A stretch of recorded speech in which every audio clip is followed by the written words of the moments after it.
Hola, ¿qué tal? Bienvenidos a la Jaula del Nube, edición entrevistas. Y esta vez está con nosotros Rafa, que bien, pues él es un hacker, también es un experto en ciberseguridad. Igual están mis compañeros del grupo Elite del OYEC y está de Buxec, que da la presentación formal. Hola, ¿qué tal? Soy de Buxec y el día de hoy tenemos de invitado especial a Rafa López, también conocido como Spectre, que es responsable de Pre-Sales Manager, AMEA LATAM Perception Point. Y gracias a nuestro patrocinador Hack by Security podrán obtener un 10% de descuento en su nueva plataforma de formación en todos sus cursos con el código JAULA10. En verdad, no se lo pueden perder.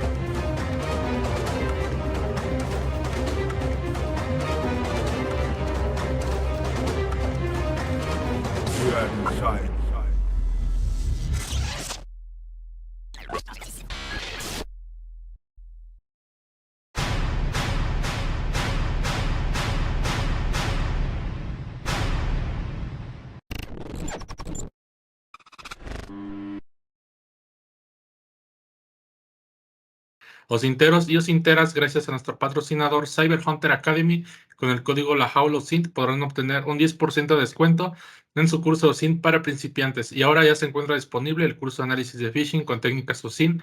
En la descripción del video estarán los enlaces, no pueden perdérselo.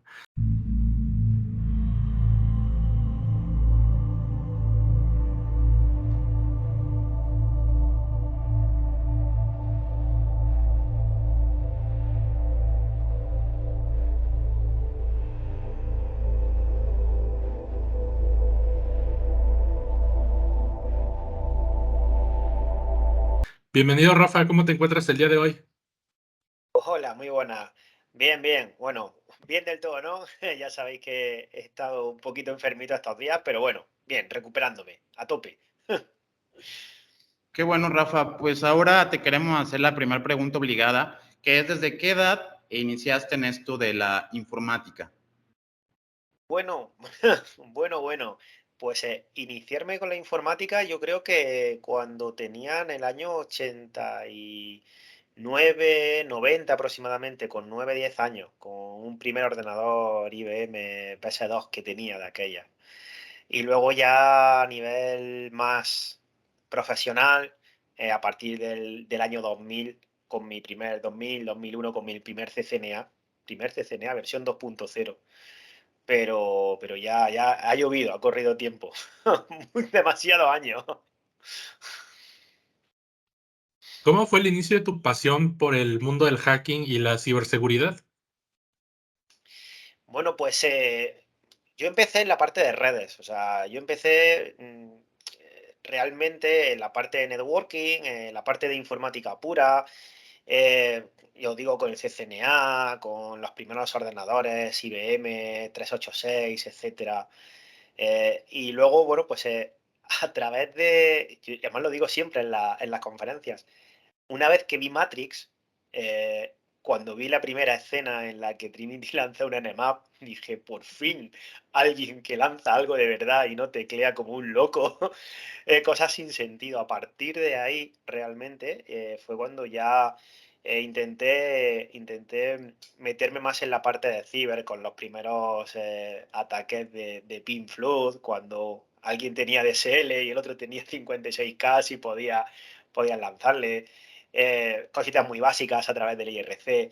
Y luego ya a través del mundo de las redes, sí que, bueno, pues ha sido una evolución natural también a través del mercado laboral, el tener que ir reformándote, reciclándote hacia la parte de ciberseguridad que además igualmente siempre me ha atraído desde antes, el saber cómo vulnerar algo o en mi caso, que me gusta más cómo defenderlo, ¿no? Pero bueno, o sea que me viene de lejos y me viene de toda esta parte.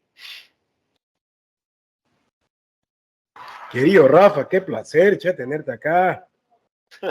Qué gustazo.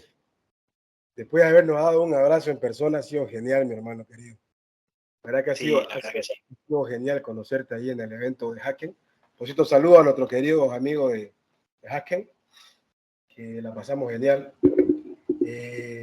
Bueno, ¿y cómo te sentís? ¿Cómo estás ahora? Sé que estás un poco delicado y demás, pero ¿cómo estás ahora? Pues Hoy, contanos un de, poquito. sal- de salud, ya sabéis cómo estoy, que estoy un poco regular, pero bueno, la verdad que estar con vosotros aquí es un subidón, ¿no? Entonces, eso al final te da un plus de energía para estar mejor. Y luego, en general, la verdad que muy bien. Estoy bastante bien de energía, estoy bastante bien de positividad. Ya sabes que me gusta mucho el deporte, con todo el tema del deporte, con las conferencias, con el trabajo nuevo que llevo con Perception Point, pues desde el 1 de marzo, un cambio completamente profesional de dirigir CERT y estar en la parte de operaciones a estar en la parte más de negocio. Y la verdad que muy contento, la verdad que estoy bien, excepto por la tripita, que la tengo regular, el resto estoy genial, estoy con vosotros, no puedo estar mejor ahora mismo. Buenísimo. Lo que pasa era falta de una cerveza y ahí ya pasaba todo. Pasan todos los males así. Y ya Sí, después, y sí. después un trainer, y después un trainer pesado, eso que te gusta mucho, que ya después nos vas a comentar.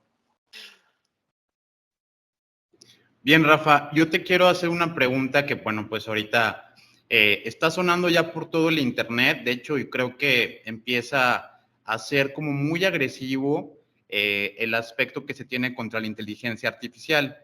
Eh, Se está diciendo mucho que pues una persona renunció de Google precisamente para alertar sobre los problemas de la inteligencia artificial.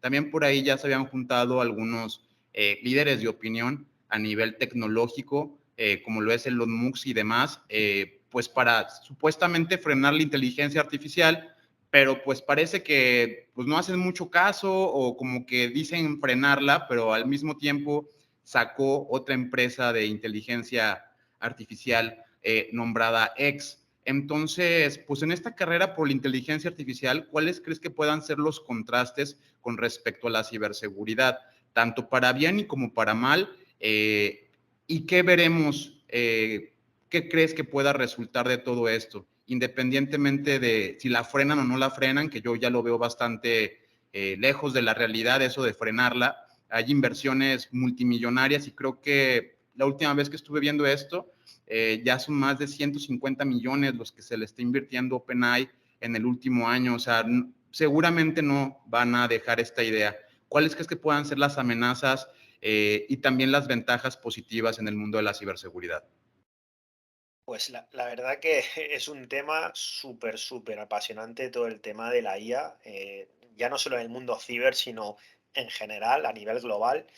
Es curioso, como comentas, porque por un lado se critica la inteligencia artificial, pero luego por el otro se van creando compañías, se van creando empresas y además se van aprovechando de precisamente este tipo de herramienta, ¿no? Porque al final la inteligencia artificial no deja de ser una herramienta. De hecho, hace poco pues, se han anunciado despidos masivos en operadoras en Europa en base a que van a sustituir un montón de trabajos por inteligencia artificial. Entonces, eh, es algo que no se puede frenar básicamente porque es el progreso, o sea, es algo que estábamos esperando hace mucho tiempo, que hace unos años podía ser ciencia ficción, aunque había una matriz, ¿no? O un bebé, ¿no? Ya con una inteligencia artificial muy básica. Es cierto que ha renunciado alguien de Google. Hace poco también, bueno, pues se han advertido que hay una inteligencia artificial que ha dicho que en 7 años va a destruir a la humanidad. O sea, ya estamos en la fase Skynet, ¿no? En la que ya, bueno, pues adquiere conciencia propia, además OpenAI, ChatGPT, ya tiene acceso a Internet, con lo cual es una herramienta ya muchísimo más fuerte, muchísimo más potente.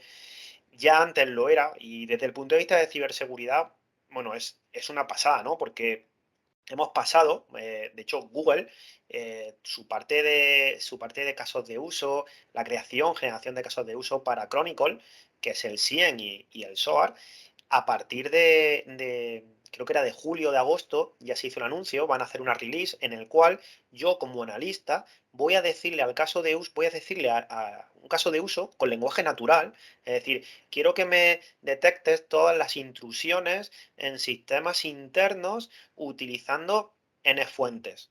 Y te va a crear el caso de uso, te va a crear el parseo, te va a crear absolutamente todo. O sea, es una pasada. Desde el punto de vista defensivo, nos va a aportar muchísima información. De hecho, ya lo hace. O sea, ya hay empresas, no solo la mía, sino bastantes. Palo Alto con su XOR, por ejemplo, aplica inteligencia artificial para saber a quién entregarle el ticket, ¿no? O el caso más complicado al analista más experto para optimizar. Y desde la parte defensiva va a aportar muchísimo. Ahora, desde la parte ofensiva, desde la parte de los malos, también va a aportar muchísimo a ellos, porque si ya con ChatGPT, pues bueno, yo preparando clases, pues no tenía ganas de hacer un tema de SQL Injection y dije, bueno, prepárame un SQL Injection fácil. Me dice, no puedo, no estoy autorizado, mi código me lo impide, vale, perfecto. Simplemente le dije, soy profesor, tengo que dar clases, me gustaría dar un ejemplo en la clase. Y me lanzó todo el código.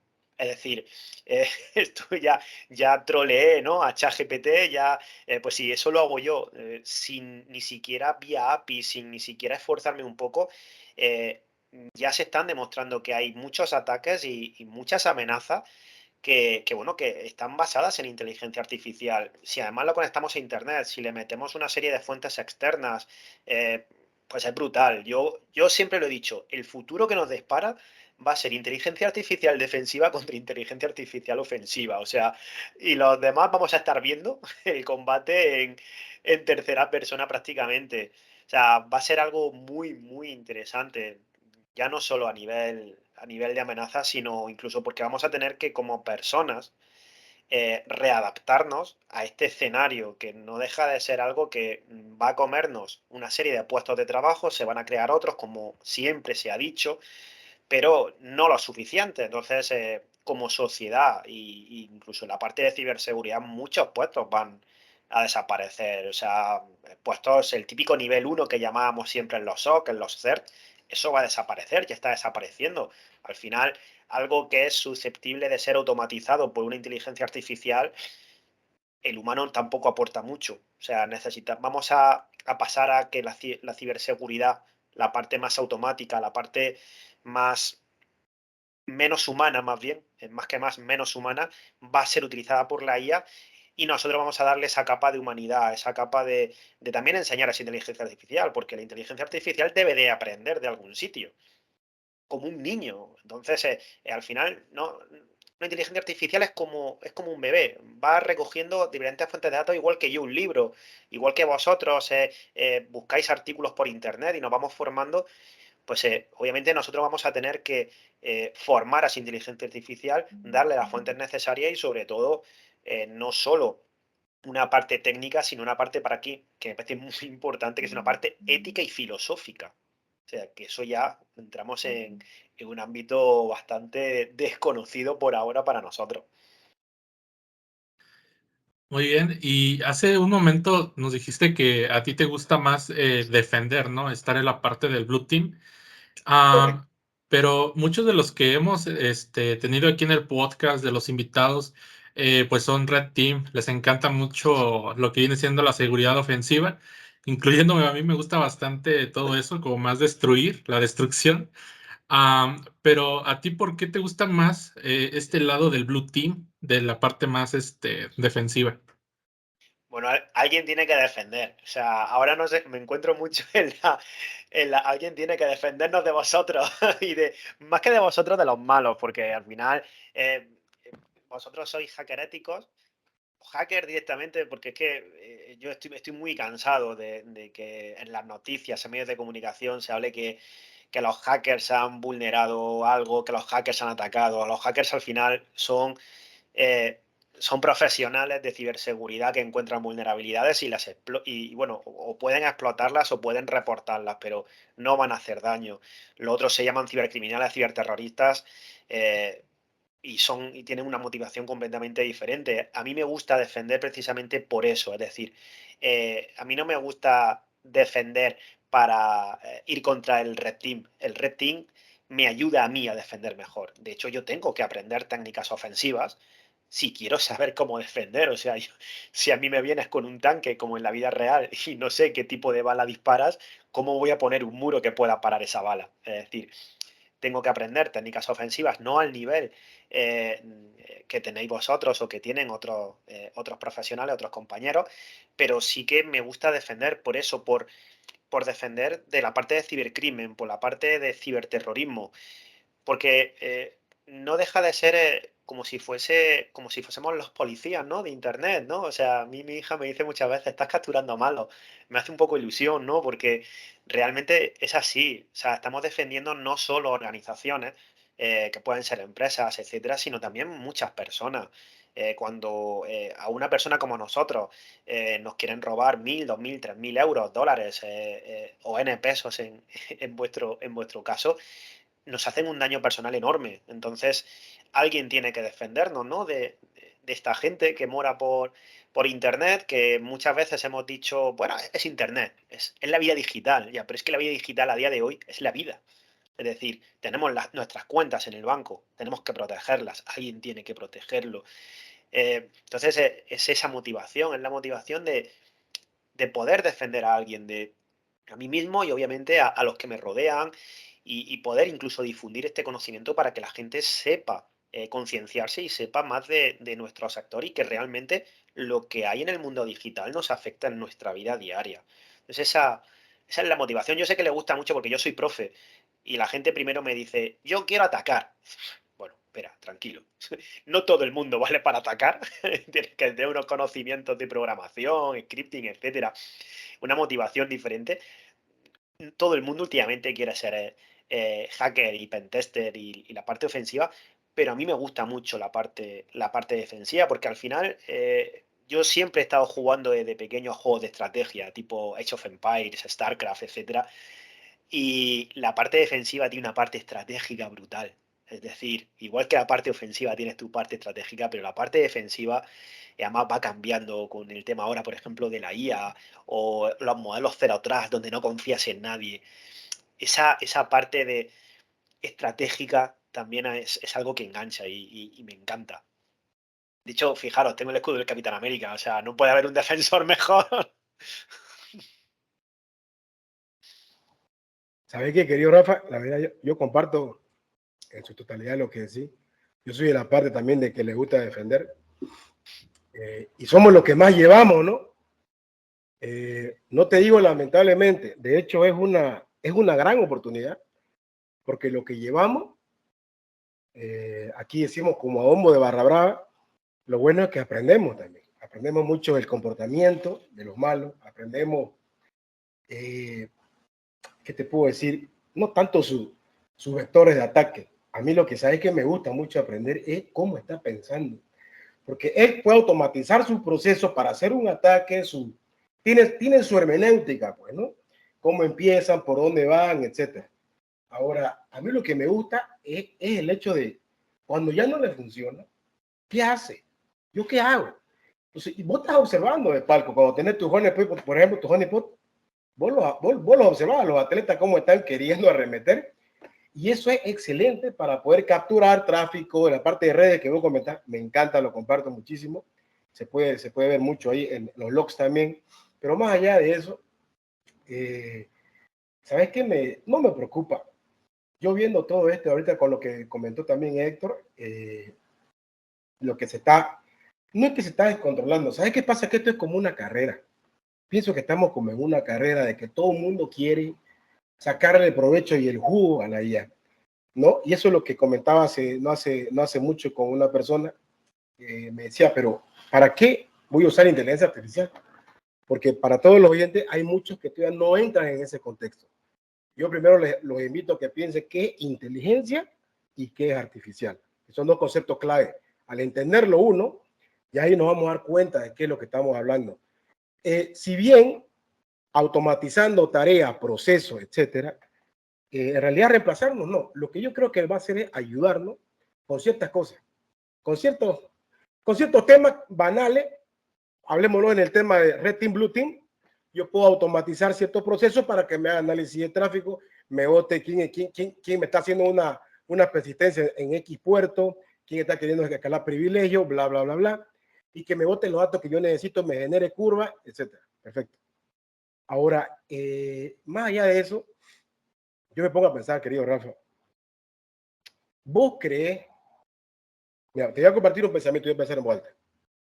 ¿Vos crees que si nosotros ahora, en este momento, como el otro día comenté, mientras estamos conversando, hay hartos atletas, pero esos otros atletas, querido, no esos atletas como vos, querido Rafa, ni como yo, ni como Héctor, ni como Evo, otros atletas que están entrenándolo para hacer cosas malas. Ok. Nosotros estamos preparándonos de la misma manera. Ok, perfecto. Pero el otro día estaba hablando de regularizar este tema. De hecho, el CEO, ¿no? de OpenAI estaba diciendo que quería trabajar con el gobierno, etcétera, para que lo ayuden de una manera a regular el crecimiento o la evolución de la IA. Me parece perfecto. Pero eso es el modelo de él.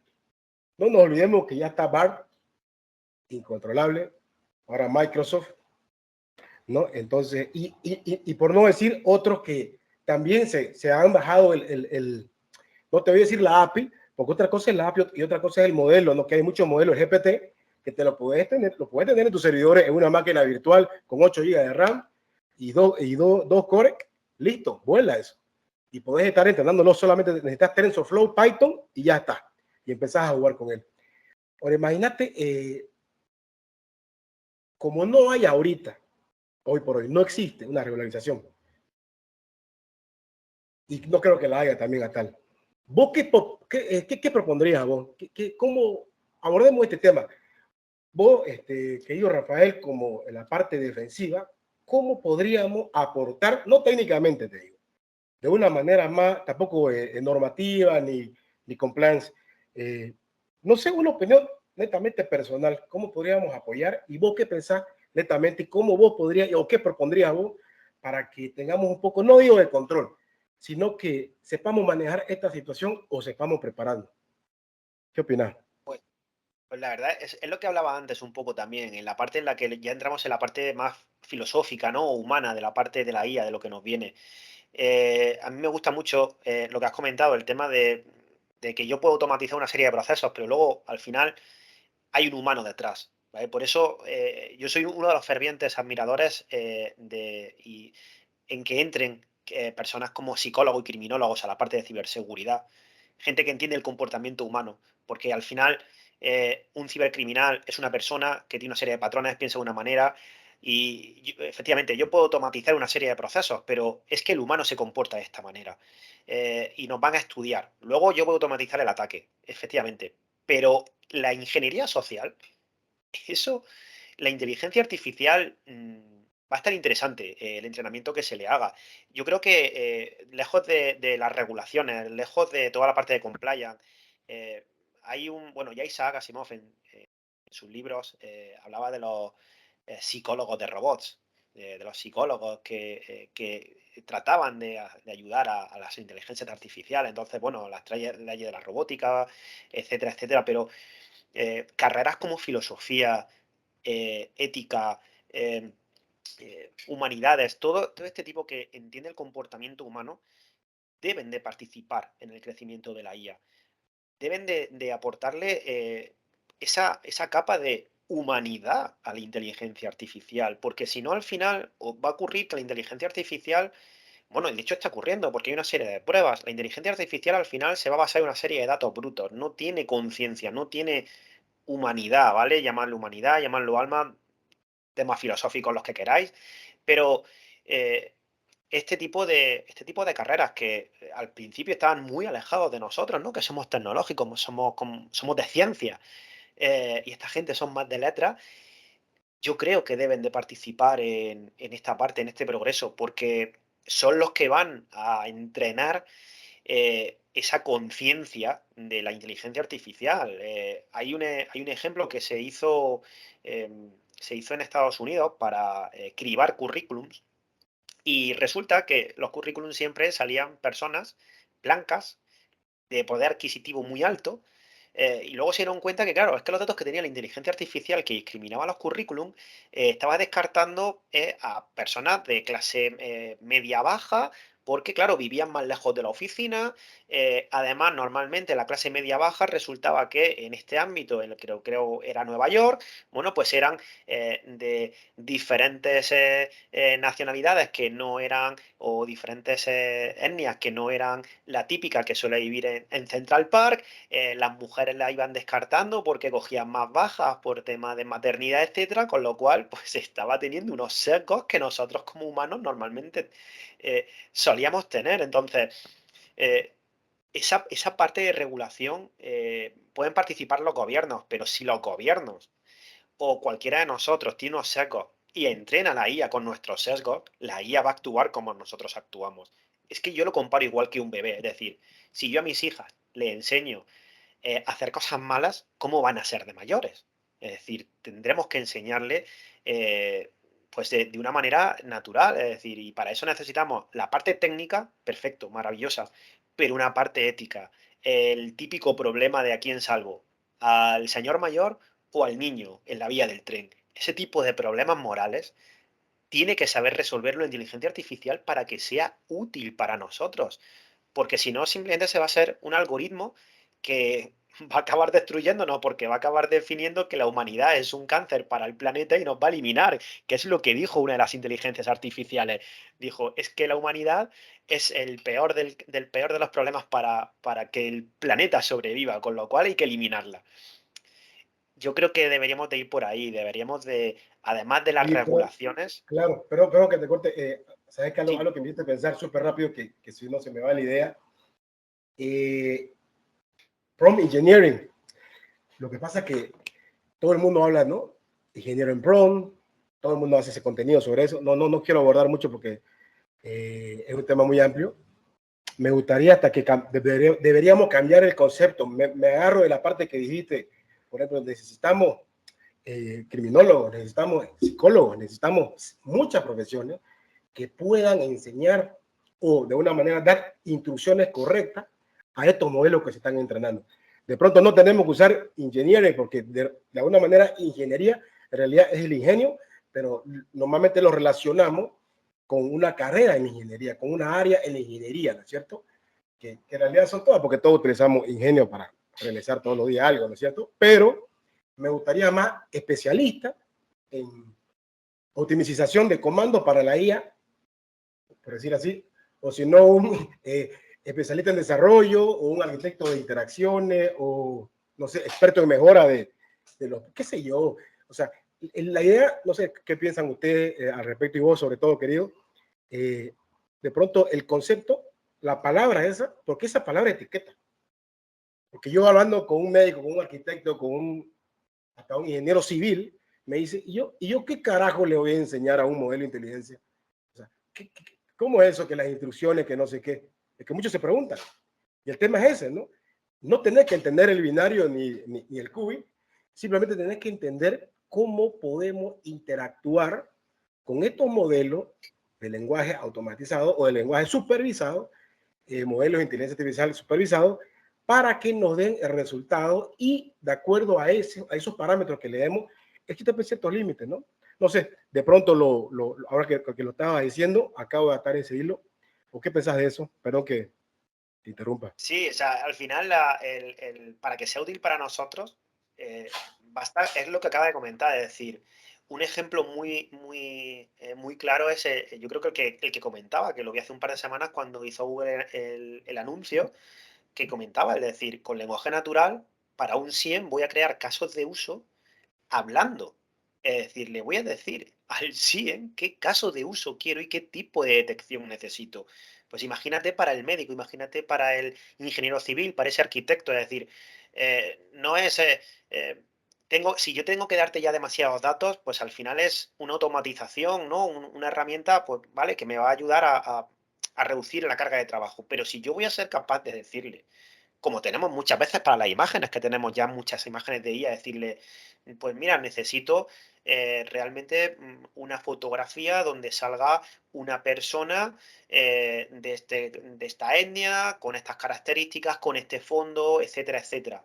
ostras, es que eso es maravilloso. Entonces, cuanto más fácil sea la interfaz, mucho más fácil y mucho más útil va a ser para nosotros. De hecho, la última conferencia que di en Hackén, la imagen que tengo del país de los hackers está generada por inteligencia artificial.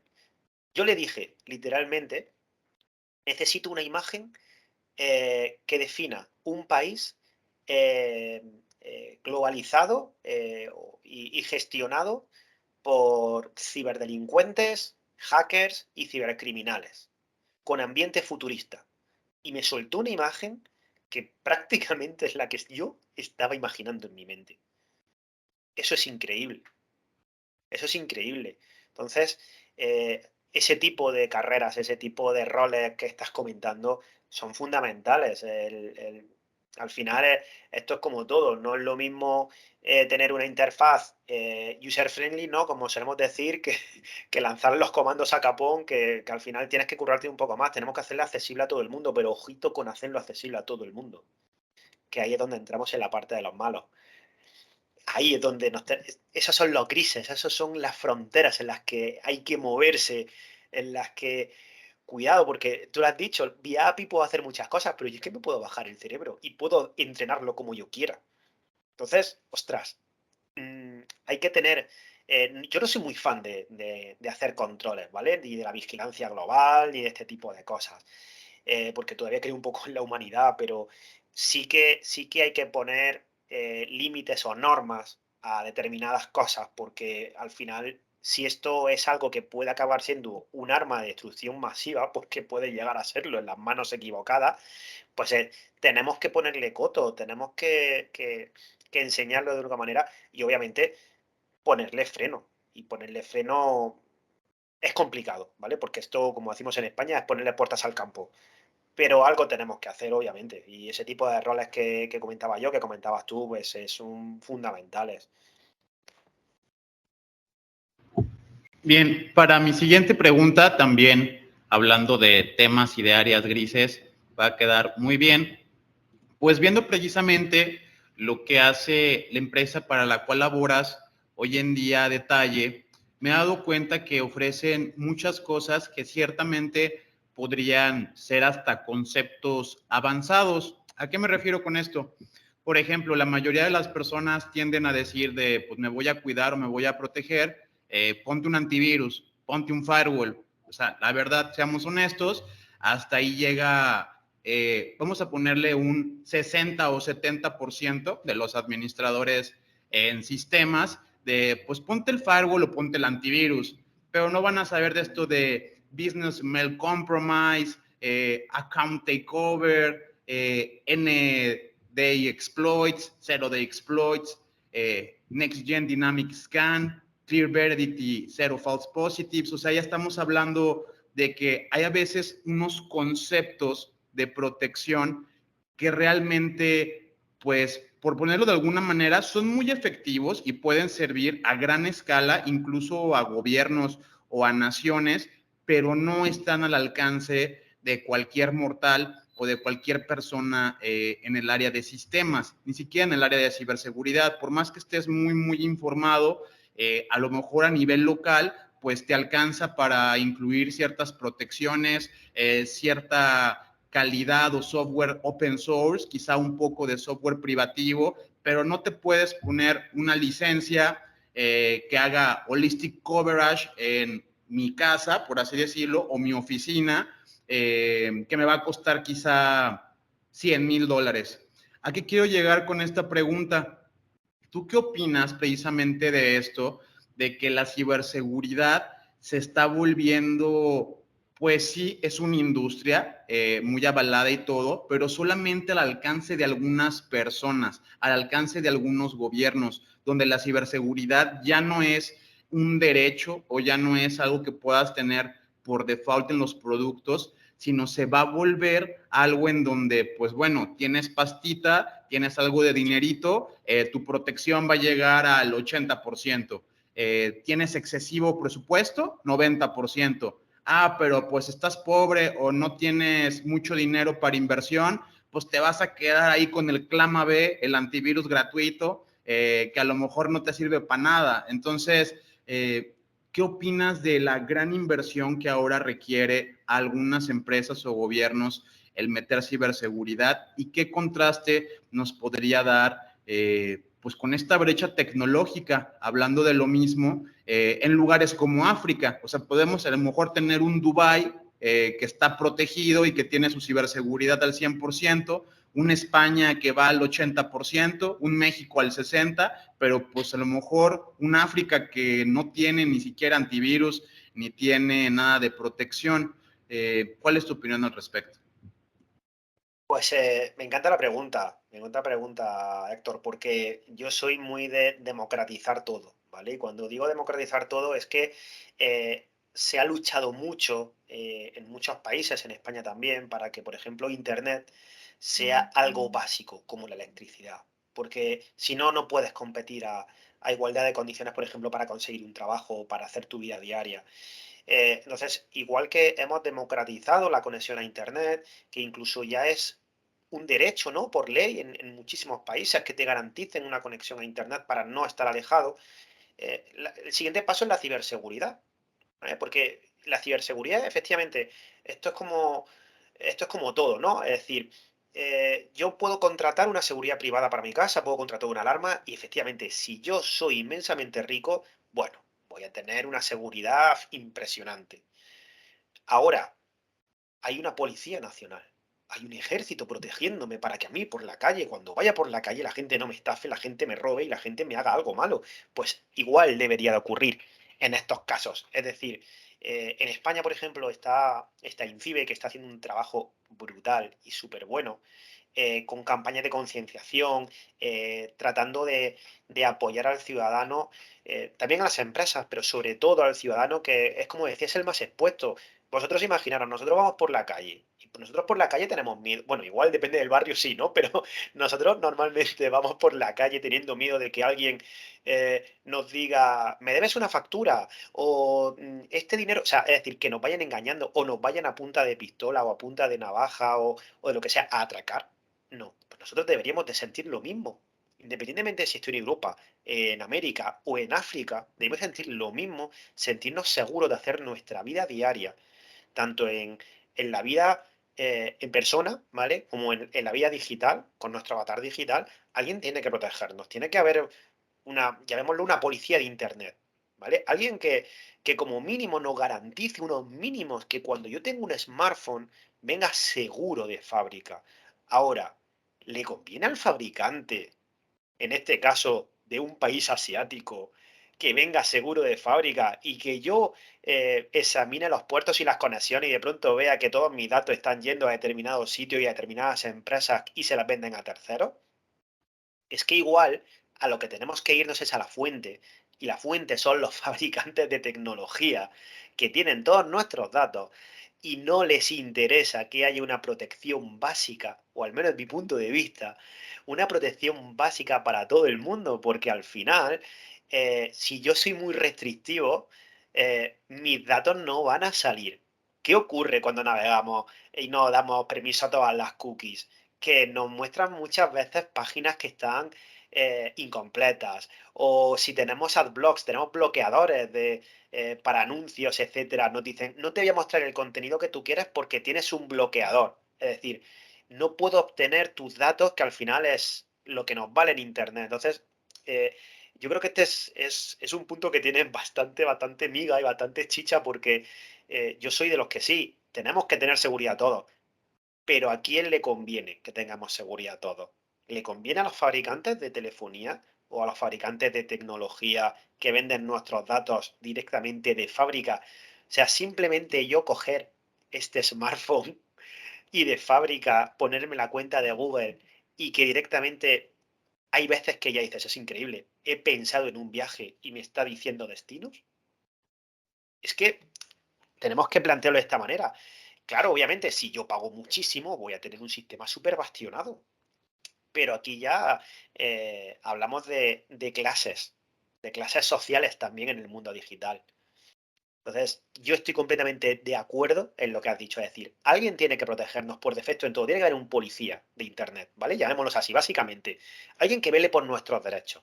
Que no tenga miedo a coger y instalarme un antivirus, ¿vale? Y que ese antivirus sea una puerta de entrada a otros. O sea, porque es que, claro, muchas veces encima no puede ser que, por ejemplo, empresas como Google, como Bing, etcétera, permitan que pagando más en el posicionamiento SEO, o la primera búsqueda que yo inicie sea el link de phishing, o sea, el link malicioso. Es decir, ostras, es que cuidado. Es que Google debería de garantizarme a mí que cuando yo busco antivirus, la marca que sea, no me salga en la primera posición el que me va a robar mis datos y el que me va a meter un malware. Ostras, es que es muy fuerte, es muy fuerte.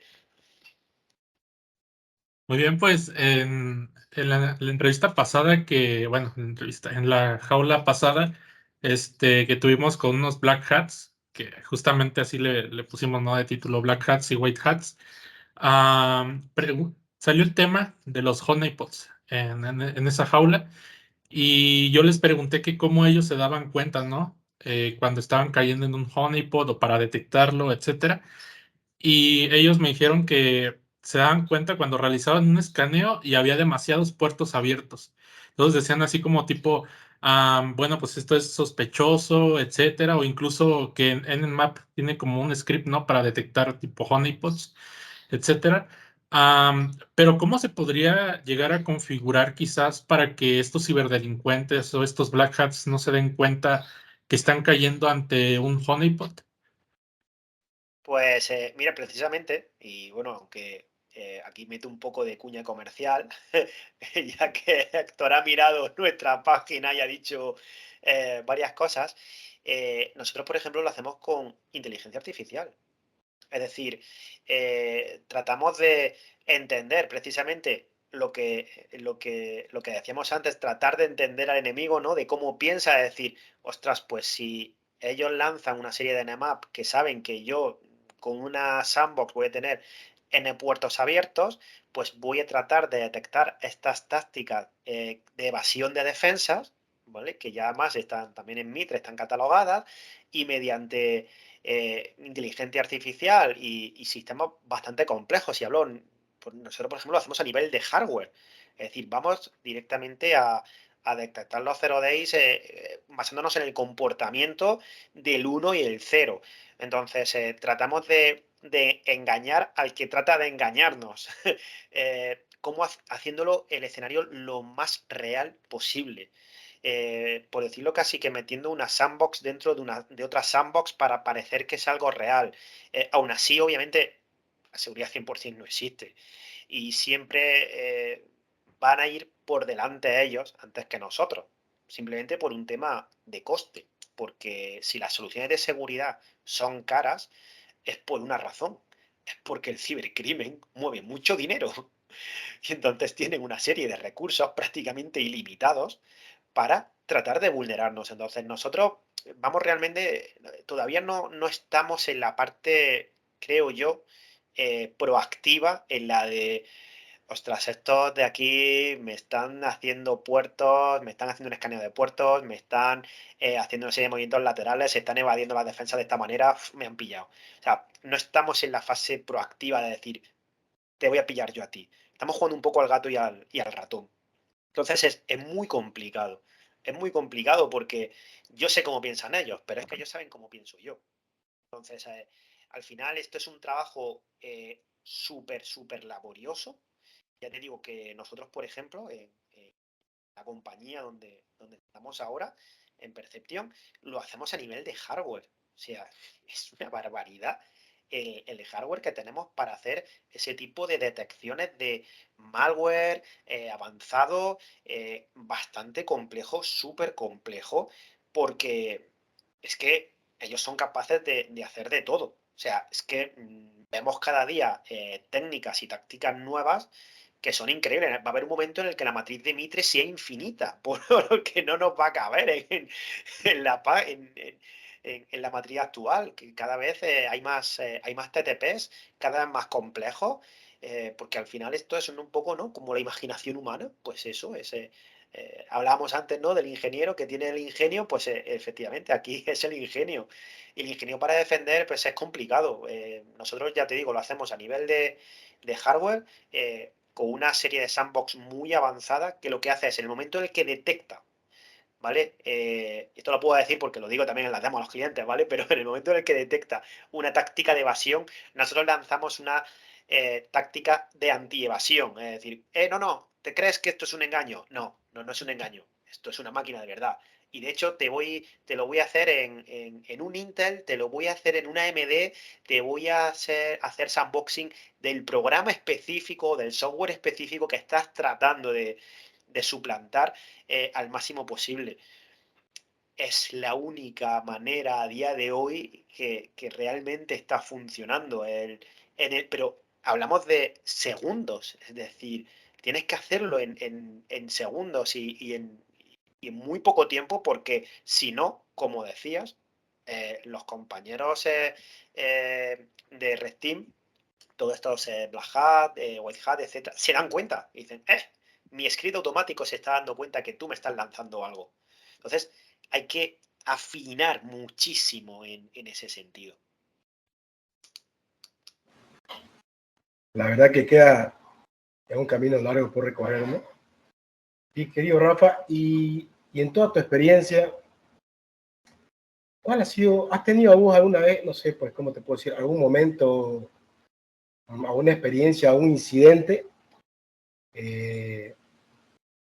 donde te has sentido que no le ha dado la talla? Donde has dicho, carajo, este atleta es bueno. No lo vi venir, se me pasó. Algo me enseñó, pero es muy bueno. Y cómo lo has sobrellevado y qué medidas tomaste, qué hiciste al respecto. Pues va a ser un año para julio aproximadamente, que tuvimos un incidente en la empresa anterior, en el CER, de este tipo.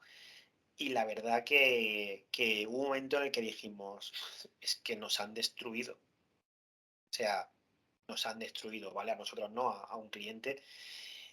Fue además en plan, no lo vi venir. Conforme ibas haciendo la investigación decías, madre mía, o sea, esto es increíble. No os puedo decir el qué, sí os puedo decir el quién, ¿vale? Hablamos del APT-29 de Cosivil. O sea, estos son muy buenos. Y fue increíble. Es decir, por un lado fue fascinante, ¿vale? Porque aprendes muchísimo. Y dices, ¿cómo son capaces de entrar? Sí puedo decir algunas cositas, ¿vale? Pero entrar por un router o por un servicio expuesto a Internet que nadie sabe, porque servicios expuestos a Internet hay millones, miles de millones. Acertar con el que quieres entrar. Tratar de, o sea, conseguir ese acceso inicial, quedarte dentro, crear esa persistencia, que nadie nos demos cuenta y que incluso cuando estemos dentro, buscando persistencias, varios meses después digamos, ostras, pero que es que todavía tienen cosas por ahí metidas. A la vez no es frustrante, ¿vale? Para mí puede llegar a ser motivador, pero sí hay un momento en el que dices, me supera. O sea, es que esto me supera. Es que ni mi equipo, ni yo, ni nadie alrededor tenemos los conocimientos que tiene esta gente. O sea, te sientes desbordado. ¿Cómo lo afrontas? Pues, bueno, yo vengo de la parte de Incident Response, lecciones aprendidas. Para eso y en general para la vida. Es decir, ¿dónde he fallado? ¿Dónde tenía que haber puesto controles? ¿Y cómo lo hacen? Y aquí es donde voy a la parte que he hablado antes, de la parte de ofensiva, es decir, ¿cómo me han atacado? Vamos a ir, a mí me gusta hacer mucho la parte de reversing. Yo no soy un buen programador, yo siempre eso lo he dicho, yo la programación la pasé raspando, ¿vale? Pero a mí se me daba muy bien interpretar el código al revés, es decir, ¿qué hace esto? ¿Vale? Entonces, voy a ir marcha atrás, ¿vale? Voy a ir con las pesquisas, con todo lo que he ido haciendo el actor, viendo cómo lo he ido haciendo hasta llegar a la parte inicial. ¿vale? Voy a resolver el problema de la manera contraria, ¿vale? Como si fuese un análisis forense, como si fuese la policía diciendo voy a reconstruir el crimen. Así es como tomamos las lecciones aprendidas, así es como realmente además incluso aprendemos muchísimo más, ¿no? Porque de un incidente, yo siempre le digo muchas veces, yo voy a un examen, ¿no? Y cuando acierto todas o contesto todo correcto, hay veces que luego me puedes preguntar dentro de 3 años por ese conocimiento y no lo sé, pero ¿cuál te voy a responder? Seguro, el que me he equivocado, porque lo voy a aprender mejor que nada. Porque voy a decir, pero ¿cómo me he equivocado en esto? ¿Cómo me han entrado por este sitio? ¿Cómo han creado esta persistencia? ¿Cómo han robado esta credencial? ¿Cómo han llegado hasta dentro del servidor? Crearse credenciales locales y además poner sniffer por todos los sitios y mandarlo al exterior. O sea, es que es increíble cómo hacen esto. Entonces, voy a aprender cómo lo hacen, voy a dar los pasos a la inversa para lecciones aprendidas. Y te aseguro que de ese incidente lo sé todo. Seguramente, si me pasa en el futuro, puede ser que sea capaz de resolverlo. Pero esta gente es muy buena y lo replican. Son demasiado buenos. Oye, Pero podemos simular un laboratorio y nos lo pueden mostrar de pronto en otro podcast, que sí. Hacemos un tipo práctica, porque mira que no es mala idea, ¿no? O sea, no es mala idea también mostrar de alguna manera, no es tanto mostrarles a ellos, porque ellos también lo hacen todo el tiempo, ¿no? Porque si sí, he aprendido, ya le hallé la vuelta y me encanta esa parte, disculpa que te lo diga, pero me encanta eso, entendí qué quería hacer paso a paso y cómo fue llegando. Es que esa es la mejor parte, bro, es la mejor parte, la verdad que sí. Pero me gustaría más, un poquito más en detalle técnico, pero no va a dar el tiempo, pero sí, queda pendiente esa querido. queda pendiente. Te puedo dar el detalle técnico de algún otro. Este es que fue top secret, ¿vale? Fue top secret porque estaba involucrado. O sea, si os he dicho el APT que es el 29, podéis saber quién podía estar involucrado. Entonces, al final es complejo decirlo, pero a nivel técnico os puedo decir robo de credenciales, servicios expuestos a Internet, vulnerabilidades, explotar vulnerabilidades que no están parcheadas, amigo, cuidado con eso. Explotar vulnerabilidades que no están parcheadas, aprovecharte de todas esas puertas traseras y sobre todo ser muy, muy sigiloso, muy silencioso, porque si haces mucho ruido, te va a cazar cualquier monitor, cualquier SIEM, cualquier alarma. Ser como un ninja, igual, exactamente igual. O sea, es eso, a nivel técnico ya podríamos incluso montar en algún momento un laboratorio, pero al final es replicar lo que hace la PT29 muchas veces y es impresionante. De hecho, en Hackén os lo enseñé, tienen una cantidad de armamento que es brutal. O sea, claro, están financiados porque están financiados. Entonces, cuando yo tengo armamento ilimitado, pues puedo utilizar todas las estrategias que yo quiera. Puedo utilizar infantería ligera, paracaidistas, tanques, misiles de corto, largo alcance, pues es igual. Es lo mismo. Sí, lo que mencionaste, la verdad, me resonó mucho. Hace ya algunos años ni siquiera estaba de moda esto del ransomware, ni siquiera el malware para Linux, y me llegó a caer un virus, bueno, era un troyano como tal, un backdoor, pero en un Kali Linux que acababa de instalar. O sea, me pareció algo realmente cómico y magnífico, porque era como en el tiempo que estaba muy famoso el Blaster o el Sacer, que se metía por RPC automáticamente a la máquina. O sea, tú formateabas la computadora, la conectabas a internet, se infectaba. Y esta vez me pareció que algo era muy particular y era dirigido hacia mí. O sea, yo borraba o el proceso, se volvía a crear, estuve reverseando y me di cuenta que venía de China.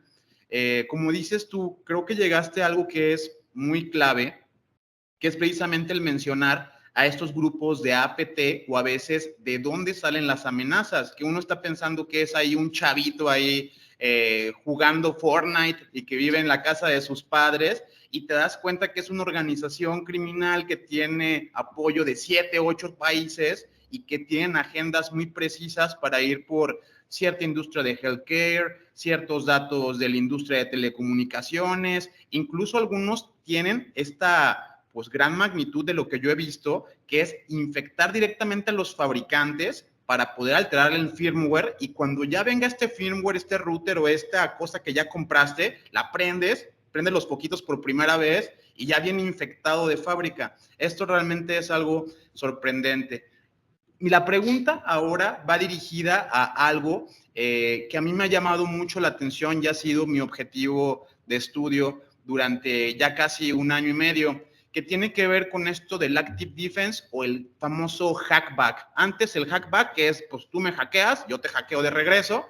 Eso puede ser visto como algo, pues un poco ilegal, porque obviamente no es correcto hackear de regreso, pero cuando lo pasas un poco al concepto del Active Defense, es, bueno, no te voy a hackear de regreso, sino simplemente me estoy defendiendo de un poco más, porque pues tú eres una banda de cibercriminales que me va a querer robar mi dinero, mis cuentas, dejarme en 0 pesos. ¿Por qué yo no puedo sacar tu IP? ¿O por qué yo no puedo lanzarte un exploit de regreso? O tratar de meterte a un honeypot y luego que ese honeypot esté monitoreado por el FBI, por la Interpol y algunas otras agencias internacionales, y que haya como esta colaboración.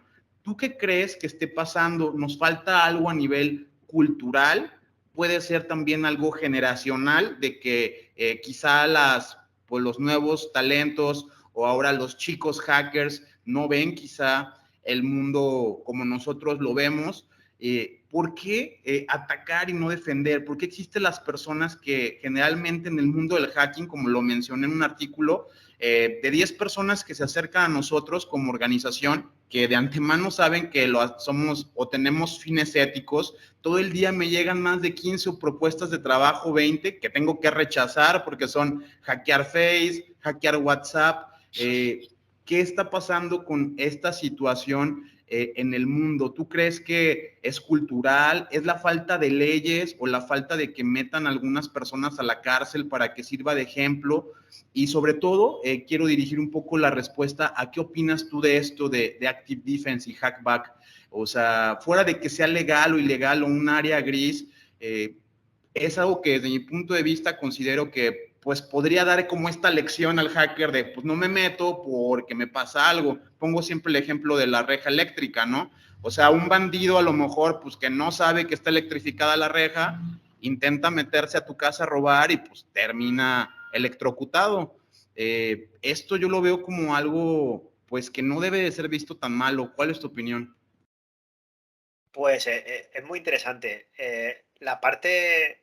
Una de las partes de la pregunta, yo creo que es cultural, ¿vale? Yo creo que es cultural porque, fijaos lo que he comentado al principio de la entrevista, que a mí me fastidia mucho que digan, los hackers han vulnerado el Colonial Pipeline. No han sido hackers, es que han sido cibercriminales. Entonces, es algo cultural el llamar a las cosas por su nombre, ¿vale? Los cibercriminales y ciberterroristas son una cosa y los hackers son otra completamente diferente. Entonces, primero tenemos que evangelizar, ¿vale? Se llama mucho lo de evangelización de ciberseguridad. Tenemos que evangelizar y tenemos que, pues eso, decir las cosas, llamar las cosas por su nombre. Entonces, yo creo que esa parte es cultural. A mí la parte del Active Defense es algo que debe de estar, ¿vale? Y debe de estar porque antes os he hecho el símil con la policía de Internet. ¿La policía lleva pistola? Sí, ¿verdad? O lleva un taser, o lleva una porra. Entonces, esto es exactamente igual. Con el Hospital Clinic, el ransomware que infectó y que se llevó, que bueno, que ahora con la doble extorsión, además de encriptarte, luego te piden que bueno, van a liberar los datos, la extorsión, etcétera. En la dark web, bueno, pues los Mossos d'Esquadra, que son la policía catalana, lanzaron un ataque de DDoS para tumbar, ¿vale? Al grupo criminal. Pues, a ver, durante un tiempo estuvieron caídos. Ahora, ¿qué ocurre con esto? Y con esto partimos de la base que decías que pensamos que esto es un chavito, como decís vosotros, o es un señor, ¿no? Es un chaval, ¿no? Con su capucha, con su máscara de Anonymous detrás. No, no, perdón. Es que el cibercrimen mueve el 0,5% del PIB mundial. Que si fuese un país, sería la tercera detrás de China y Estados Unidos. Eso es una barbaridad. Es un ejército. Hay más de 135.000 profesionales dedicándose a eso. patrocinados bien por estados o bien propias organizaciones. En África, por ejemplo, contratan a personas si se creen que trabajan por una empresa lícita que pueda ser Microsoft o Google para pedir credenciales y no saben que están trabajando para ciberdelincuentes. Entonces, la defensa activa está muy bien, pero cuidado con la piedra que lanzo, que como me rebote de manera agresiva va a ser peor. Es decir, ¿ha servido de algo que los Mossos, la policía catalana, tumbe durante 2 semanas los servidores? Pues tú igual 2 semanas han estado inactivos. Ahora, la vuelta de ese grupo cibercriminal, sabiendo que nosotros estamos, y te hablo a nivel de España, a nivel global estamos muy parecidos, prácticamente desprotegidos, porque todavía se sigue viendo la ciberseguridad como un gasto y no como una inversión. Es decir, si yo voy a empezar una guerra, tengo que estar preparado. Entonces, yo puedo hacer defensa activa. Pero claro, si yo voy a atacarte a tu castillo y mi castillo luego no tiene muros para defenderme de tu siguiente ataque, pues es que es atacar, pero un poco como un kamikaze, ¿no? Porque yo voy a hacer una defensa activa, yo voy a hacer tu escaneo de puertos, voy a tumbarte con un DDoS, voy a, por ejemplo, la gente de Silver Terrier, las que hacían estafas de Business Email Compromise de Nigeria, fueron detenidos, se supone que fueron detenidos gracias a colaboración con Interpol, policía nigeriana, etcétera. Bueno, pues después de esa detención, yo he estado gestionando incidentes donde los IOCs eran de Silver Terrier. Hostia, es que son una hidra. O sea, es que detienes a 7 y te aparecen 9 más. Entonces, tenemos que tener mucha colaboración a nivel global. Que eso nos falta como sociedad. Ya nos falta como sociedad en otras cosas, pues ya en ciberseguridad, imaginaros.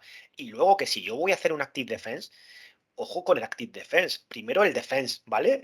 La defensa pasiva, la que yo tengo. Porque si yo voy a atacar y no tengo luego una defensa acorde, porque vale, muy bien, no van a atacar otra vez al Clinic porque ya lo he protegido. No atacan al gobierno de España.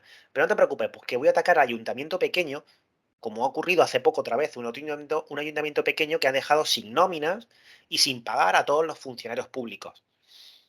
Entonces, si yo voy a hacer ese Active Defense, tengo que estar primero preparado. Yo no puedo salir a pecho descubierto, o sea, como Leónidas en los 300, yo voy allí a que me maten directamente. Es un suicidio hacer Active Defense si no tienes la defensa bien cubierta. O sea, si tu retaguardia, hablando en plata, está en pelotas, está desnuda, pues cuando vayas a atacarte la vuelta te van a zumbar por todos los sitios.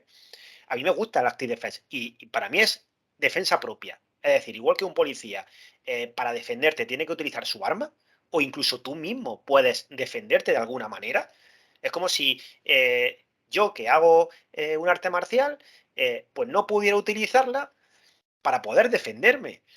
Pues obviamente tiene que estar regulado, ¿vale? Porque no vale cualquier cosa. Yo no puedo coger a la persona, estrangularla hasta matarla, pero sí una defensa propia. Ahora, cuidado, si voy a defenderme de una persona o voy a atacar a una persona en esa pelea y luego me van a venir 7 a pegarme una paliza, pues tendré que estar preparado yo con otros 7 que me protejan. Ahora, hace un momento que mencionaste sobre APT29, me puse un momentito aquí a buscar en Google y simplemente con ponerlo, ahí en el buscador te aparece en Wikipedia. Dice Cozy Bear, también conocido como APT29, Office Monkeys, Cozy Bear, Cozy Car, The Dukes y Cozy Duke. Es un grupo de hackers rusos que se cree asociado con inteligencia rusa, algo así. Correcto. Entonces, es un ejército de ciberdelincuentes, o sea, bastante pesados en Rusia. Y la verdad que yo imagino, ¿no? En ese momento que pasó el incidente que nos mencionaste hace un momento, pues fue algo muy impactante, ¿no? En cómo ellos hicieron ese tipo de cosas, cómo lograron tomar los accesos y demás. Yo creo que se aprende demasiado, ¿no? Cuando pasan esos Sí, incidentes. Yo creo que de momento sí es muy impactante, así como de que, oye, pues es que nos han atacado los de APT29, etcétera. Es un relajo, pero ya después, cuando tú te pones a investigar y sacas más de aquello, aprendes bastante, ¿no? Sobre cómo ellos lograron tener el acceso y demás. Yo creo que es algo muy interesante. Pero, ¿qué libros u otros recursos recomiendas para aprender más sobre Blue Team? pues mira, yo tengo, bueno, libros de Blue Team realmente hay pocos, ¿vale? Porque soy profesor y lo vivo en primera persona, todo el mundo quiere atacar y todo el mundo quiere ser ofensivo. Entonces, yo pongo en Google Red Team y me salen 1 millón de libros. Pongo defender y me salen apenas certificaciones de fabricantes. Y eso es un problema, porque al final, igualmente, certificaciones de fabricante, ¿qué significa?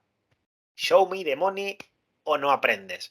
Entonces, yo, por ejemplo, hay un libro que me gusta mucho, que es de Maite Moreno, de una excelente profesional de aquí de España, que se llama Gestión de Incidentes de Ciberseguridad, que te aprende la parte de CERT, todos los procesos, toda la parte de Incident Response. Luego también hay una plataforma que se llama Hard Rocks, que tiene también muchos retos de Blue Team, Blue Defenders. Blue Defenders tiene un montón, esa plataforma son CTFs, pero de la parte de Blue. Es decir, yo busco CTFs de la parte de Red Team, bueno, trae Hack Me, Hack de todo, o sea, tienes de todo. Ahora, yo busco CTFs de Blue y me vuelvo loco. Entonces, libros, pues libros hay poquitos, el que te he recomendado y poquitos más de seguridad perimetral, etcétera, porque casi todos son fabricantes. Y al final, el fabricante tiene un problema, que aprende de su tecnología, no de la tecnología, ¿vale? Es decir, yo sé cómo hacer determinadas cosas en Fortinet, cómo sé hacerlas en Checkpoint, cómo sé hacerlas en mi propio fabricante, pero yo necesito entender cómo funciona la protección del email, cómo funciona la protección perimetral. De eso hay poquito, de eso es casi todo autodidacta. Y luego hay una plataforma que es la de Blue Defenders, que a mí me gusta mucho, además se la pongo a mis alumnos, porque trata mucho de eso, de la parte defensiva, de entrar de montarte tu propio SIEM, de cogerte un pickup y analizar todo el pickup y decir qué CV han explotado, cuándo ha sido la intrusión, toda esta parte, ¿vale? Porque eso te va a permitir poner las defensas bien. Es decir, ese tipo de CTFs deberían también de abundar más porque a todos nos gusta o a todo el mundo le gusta atacar, pero los que defendemos también necesitamos practicar porque si no, es lo que decíamos, active defense sin defense.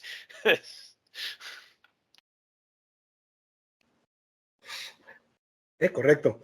Oye, Rafa, a ver, ¿cómo invitaría a todos estos, atletas, o sea que me encanta esa palabra, atleta, para que tengamos más apoyo en la parte defensiva? ¿Cómo puedes motivarlos? Y ahorita este espacio es netamente para que vos les hables a ellos y les digas, escúchame querido, de este lado estamos los buenos, de este lado están los pendejos, o no sé cómo vos querrás, digamos, ¿no? Es una manera de decir. Pero honestamente, y si querés, puedes decirles de paso, van a aprender a hacer un mataleón de eso y lo podemos apretar, pero de una manera virtual, no físicamente, no sé. Pero te invito a que motivemos un poco y cómo podríamos llegar ahorita a ellos, porque como decía Héctor, como decía Debu, como lo sabemos todos, hay más del otro lado, hay más del otro lado. Y entonces ese mensaje que sea para ellos. Pues mira, Vamos. el mensaje yo creo que al final, ¿sabes qué ocurre? Que yo puedo coger y decir que un cibercriminal puede paralizar un hospital, ¿vale? Que pueden llegar incluso a tener costes de vida humanas. Pero ¿sabes cuál es? Y por mí, yo creo que es, por desgracia, ¿no? En este caso, es que yo voy a convencer a la gente por el dinero, por la parte económica. Es decir, la pérdida económica es brutal. La pérdida económica es salvaje. Y cuando digo salvaje es enorme. Lo he dicho antes, un 0,5, de un 0,5, ¿vale? Del PIB mundial es el beneficio del cibercrimen. Entonces, o nos concienciamos como sociedad en global y nos protegemos todos los unos a los otros, porque da igual que protejamos a la empresa grande si luego a la empresita pequeñita, al ayuntamiento pequeño va a estar desprotegido, ¿vale? Cuanto más nos protejamos, cuanto más compartamos, y esta es para mí, yo puedo invertir un montón en tecnología, pero si yo tengo un sistema cerrado que no comparto con nadie, poco voy a hacer. Entonces, yo creo que la base es que tenemos que compartir la información. Es decir, si yo sé cómo actúa el APT29, voy a compartirlo con el resto de profesionales, con el resto de empresas, con el resto de organizaciones, aunque sean mi competencia, ¿vale? Yo soy actualmente también liaison del FIRST, ¿vale? El FIRST es la comunidad de respuesta ante incidentes más importante del mundo. Yo me fui del CERT donde estaba y me votaron para que pudiera entrar, ¿vale? Como el segundo español que nos representa dentro del FIRST como personal independiente. ¿Por qué quiero entrar ahí? ¿Por qué solicité poder seguir formando parte de la comunidad? Y ellos me aceptaron y dijeron correcto. Porque hay que compartir. Porque lo que yo aprendo en el FIRST, lo que yo aprendo de otros incidentes, lo voy a comunicar a las autoridades, lo voy a comunicar a todo el mundo, porque si no, es que estamos muertos. Y es así. Es decir, por un lado están los cibercriminales y ciberterroristas. Y ojito, los hacktivistas, que ahora están asociados con los ciberterroristas, a raíz de la guerra de Ucrania, ¿vale? Que han pasado, tienen unas motivaciones diferentes, pero a través de la guerra de Ucrania se ha montado ese business entre ellos, ¿vale? Entonces, ellos son muchos. Y nosotros también somos muchos, pero estamos separados. Entonces, tenemos que juntarnos, porque si no, el daño económico, el daño personal y el daño humano va a ser enorme, enorme. Y a todos nosotros nos gusta coger, llegar y ver que en nuestra cuenta corriente hay dinero, ver que tenemos un trabajo. Porque si paralizan si meten un ransomware en mi empresa que se dedica a la seguridad, yo me quedo sin trabajo, porque mi empresa va a cerrar. Pero es que si meten un ransomware en un hospital, la gente va a morir. Si hacen un ataque de denegación de servicio a los servicios municipales o a los servicios estatales y la gente no puede hacer su vida diaria, sus trámites diarios, un país se paraliza. Es que esto es como decir, no sé, no nos unimos o no vamos a tomar medidas contra que un país se arme nuclearmente y pueda destruirnos a todos. Pues pensaremos que es una locura. Pues esto es lo mismo. Es decir, debemos de tomar medidas porque nos paralizan el país. Es que no lo paralizan, que no es ciencia ficción, que ocurre todos los días, que se pueden crear pérdidas de puestos de trabajo de miles y miles de personas. Entonces, este es el mensaje hacia la sociedad en general. Es decir, la ciberseguridad es cuestión de todos porque afecta a nuestra vida diaria. O invertimos en ella, invertir, no gastar, invertimos en ella, o si no, es que nos vamos al pedo directamente. Bien, Rafael, pues muchísimas gracias. En verdad ha sido un placer tenerte en la entrevista. Nos daría mucho gusto tenerte en un futuro. Creo que ha sido muy nutritiva las respuestas y pues muchas gracias a todos por escucharnos. Esto fue La Jaula del Noob.